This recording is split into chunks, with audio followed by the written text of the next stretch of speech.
നമ്മളിപ്പോൾ ഒരു പോഡ്കാസ്റ്റിലോട്ട് വന്നേക്കാണ്. Finance talk between dad and sun.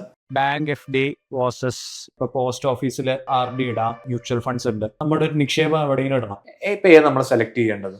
അത് വളരെ സിമ്പിൾ ആണ്. ഈ ബാങ്കും കൺവെൻഷണൽ മെത്തേഡുകളൊക്കെ റിപ്പോ റേറ്റ് ആയിട്ട് റിലേറ്റഡ് ആണ്. മറ്റേ ഓഹരി നിക്ഷേപം എന്ന് പറയുന്ന രാജ്യം ഡെവലപ്പ് ചെയ്യുന്നുണ്ടെങ്കിൽ അതിനൊപ്പം തന്നെ ഓഹരി നിക്ഷേപം. പിന്നെ ഒരു കണക്ക് പറയുന്നുണ്ടല്ലോ, ബാങ്ക് എഫ് ഡിയിലിട്ട 12 കൊല്ലം എടുക്കും ഡബിൾ ആകാൻ. അങ്ങനെ ഒരു കണക്കില്ലേ? അതൊന്ന് അല്ല, അതിപ്പോ നമ്മൾ നിലവിലെ സാഹചര്യം അനുസരിച്ച് നമ്മൾ റിപ്പോ റേറ്റ് നോക്കുകയാണെങ്കിൽ ആ ഒരു 6% ബാങ്ക് റേറ്റ് നോക്കുമ്പോൾ ശരിയാണ് 11 കൊല്ലമൊക്കെ വേണ്ടി വരുന്നുണ്ട്. ഡബിൾ ആവാൻ വേണ്ടി വരും. ഇപ്പൊ 1 ലക്ഷം രൂപ ബാങ്ക് എഫ് ഡിയിൽ ഇട്ട് കഴിഞ്ഞാൽ ഡബിൾ ആവാനായിട്ട് 10, 11, 12 കൊല്ലം പ്രതീക്ഷിക്കാം. 10 കൊല്ലത്തിന് മുകളിൽ 11 കൊല്ലത്തിന് മുകളിൽ പ്രതീക്ഷിക്കാം. ഇപ്പൊ പോസ്റ്റ് ഓഫീസിൽ ഡെപ്പോസിറ്റ് ആണെങ്കിലോ? പോസ്റ്റ് ഓഫീസിലാണെന്നുണ്ടെങ്കിൽ ഒരു 10 കൊല്ലം അവിടെ വരുന്നുണ്ട്. ഇപ്പൊ മ്യൂച്വൽ ഫണ്ട്സിൽ ഇനി ഞാനൊരു മോഡറേറ്റ് റിസ്ക് പ്രതീക്ഷിക്കുന്നവരടുത്ത് ഇപ്പൊ ഒരു വ്യക്തി കൊണ്ട് 1 ലക്ഷം രൂപ ഇടുവാണ്, അതൊന്നും ഡബിൾ ആക്കി എടുക്കണം.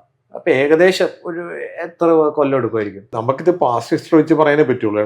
നാളെ എന്താന്ന് പറയാൻ പറ്റില്ല. എന്നാലും 6 to 7 ഇയറിലൊക്കെ നമുക്കൊരു ഹൈബ്രിഡ് ഫണ്ട്, മോഡൽ ഫണ്ടിലൊക്കെ ഇൻവെസ്റ്റ് ചെയ്യണമെങ്കിൽ 6 to 7 ഇയറിലൊക്കെ ഇത് നമുക്ക് ആവാനുള്ള ഒരു സാധ്യതയോടെ. നമുക്കൊരു ഗ്യാരണ്ടി ഒന്നും പറയുന്നത് ഗ്യാരണ്ടി ഇല്ല, സാധ്യതയുണ്ട്. അതായത് ഹൈബ്രിഡ് ഫണ്ട് എന്ന് പറയുമ്പോൾ ഒരു ലോ റിസ്ക് ഫണ്ട് 12 to 13% ഇക്വിറ്റിയും ഡെറ്റിന്റെയും മിക്സ് ആയിട്ടുള്ളതിന്.